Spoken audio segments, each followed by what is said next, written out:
continuons les concertations avec les différents organisateurs. Merci. Monsieur Yves Ménager a la parole.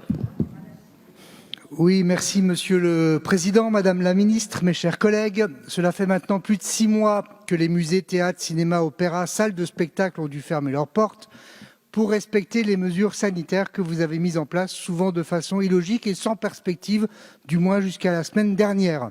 6 mois que notre vie culturelle est mise sous cloche, que les acteurs du secteur ne peuvent plus travailler, que les amateurs ne peuvent plus répéter, que le public est privé de culture.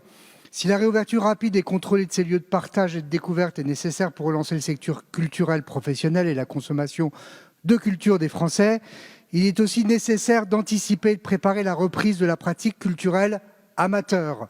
J'ai une forte pensée pour ce secteur de la culture amateur qui est la grande victime de cette pandémie.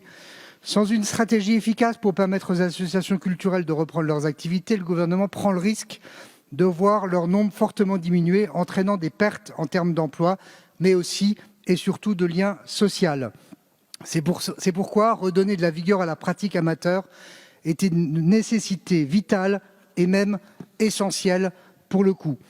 La culture amateur fait vivre la culture de notre pays. Les associations créent une dynamique culturelle jusque dans les villages et sont souvent à l'origine des appétences pour les enseignements culturels, surtout auprès des jeunes qui ont terriblement souffert de la pandémie et qui auront du mal à s'en remettre psychologiquement. C'est pourquoi il est autant nécessaire d'ouvrir les cinémas que de permettre aux élus locaux de mettre à disposition leurs salles municipales qui servent de salles de répétition à l'harmonie du village ou à la troupe de théâtre locale. Il ne s'agit évidemment pas ici d'opposer les professionnels aux amateurs, mais de rappeler que porter une attention particulière au milieu de la culture amateur est plus que nécessaire. J'ouvre une petite parenthèse pour dire que j'ai également une pensée pour les enseignements artistiques, les écoles de musique. Les parents d'élèves ne comprennent pas pourquoi ils ne peuvent pas suivre les cours en présentiel alors que les écoles sont ouvertes. Enfin, je souhaite savoir si la stratégie gouvernementale de réouverture des lieux de culture permettra bien la reprise des activités culturelles amateurs dans les meilleures conditions possibles et avec un soutien exceptionnel que je plaide d'ailleurs pour un fonds d'urgence culturelle financier à destination des associations Madame amateurs. la Ministre, vous avez la parole.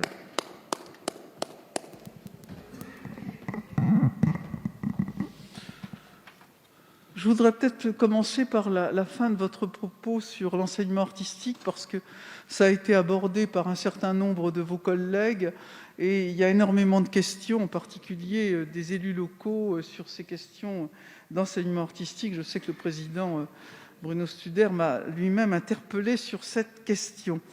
Je suis évidemment très attaché aux pratiques amateurs. Vous avez eu raison de signaler qu'elles avaient été durement impactées par l'épidémie. Et ce sont des vecteurs importants de démocratisation culturelle. Et ces structures d'enseignement artistique, conservatoires, écoles de musique et de danse, sont très souvent le premier lieu d'accès à la culture pour de nombreux jeunes. Alors, il y a des efforts qui ont été faits par ces établissements, je ne les ignore pas jusqu'à présent, pour la poursuite des enseignements à distance et faire en sorte qu'ils soient de qualité. Le calendrier de réouverture annoncé par le Président de la République est une première étape vers la reprise des activités culturelles.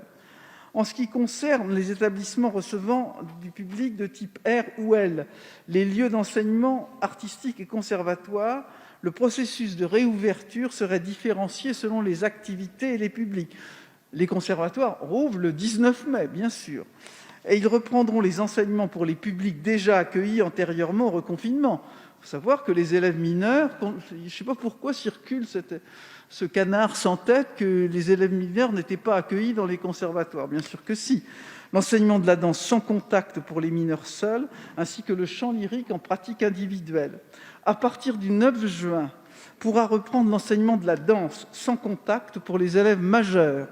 Et à compter du 1er juillet, l'enseignement de la danse reprendra pleinement, y compris avec contact, ainsi que le chant lyrique en pratique collective. Il n'y aura donc plus de restrictions à cette date. Voilà le calendrier dans les conservatoires et les lieux d'enseignement. Oui, bien sûr, la pandémie nous a joué un certain nombre de tours, monsieur le député. C'est vrai que l'apparition des variants à la fin de l'année 2020 et au début de l'année 2021 nous a amené aussi à adapter notre stratégie sanitaire et à retarder la réouverture des lieux culturels. Croyez bien que nous en sommes profondément désolés et attristés, mais il y a une chose que je réfute, c'est que les Français aient été privés de culture. Les Français ont continué à avoir des pratiques culturelles. Merci. Et c'est fort heureux. Monsieur Catin,